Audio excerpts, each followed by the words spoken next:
Today on Primetime Local News, I'm joined by Brenna Grant. She is a manager of Canfax Research Services. They're an organization that's dedicated to providing statistics and market research to the Canadian beef industry. So Brenna, you guys are looking for producers to join your cost of production network. Could you maybe just tell me a bit about what the cost of production network is?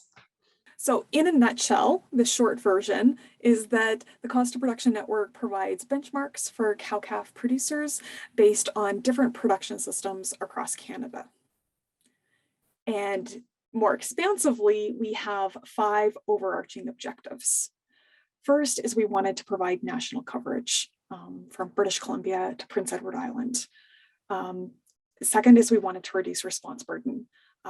The model that we're using really focuses on the structure of the baseline farms, knowing that a lot of the input prices and output prices we can get from secondary data sources, provincial averages, in order to index historically and going forward for 5 years.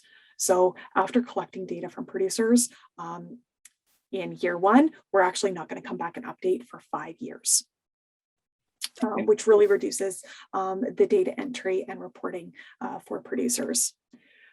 Third is having a standardized methodology. We've had cost of production in Canada before at a provincial level, but many of the provincial programs have had differences in methodology.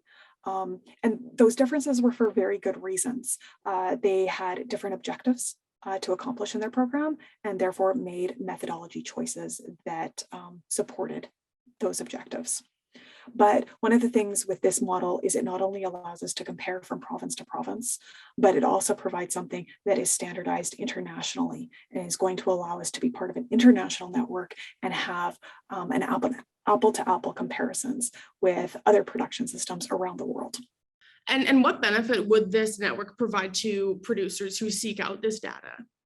So the big thing is the third objective, which is learning in community. So we have a number of resources available, and one of them is a 2020 summary where you see all of the different production systems.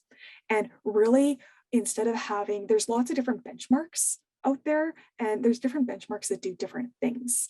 When you compare against your own farm year to year, that's about seeing progress against yourself.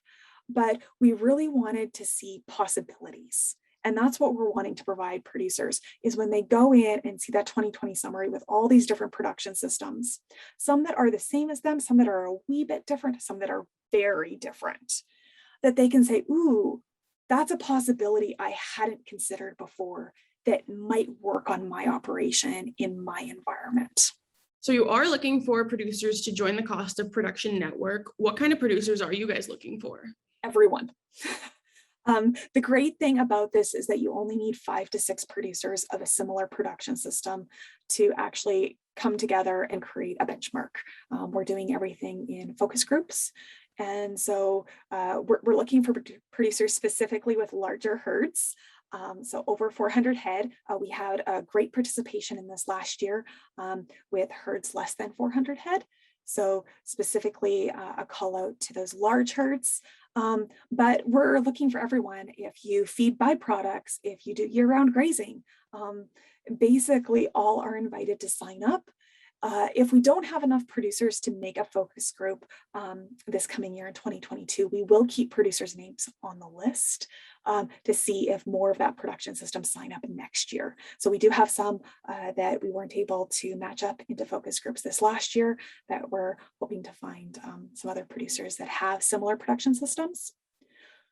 We do have a gap though in Alberta that we would like to fill, specifically in the southeast of Alberta. So the light brown and the brown soil zones. If we could get 2 to 3 production systems from that region, I think it would be really beneficial to the network. Well, Brenna, thank you so much for taking the time to chat with me about this today. You bet. Have a great day.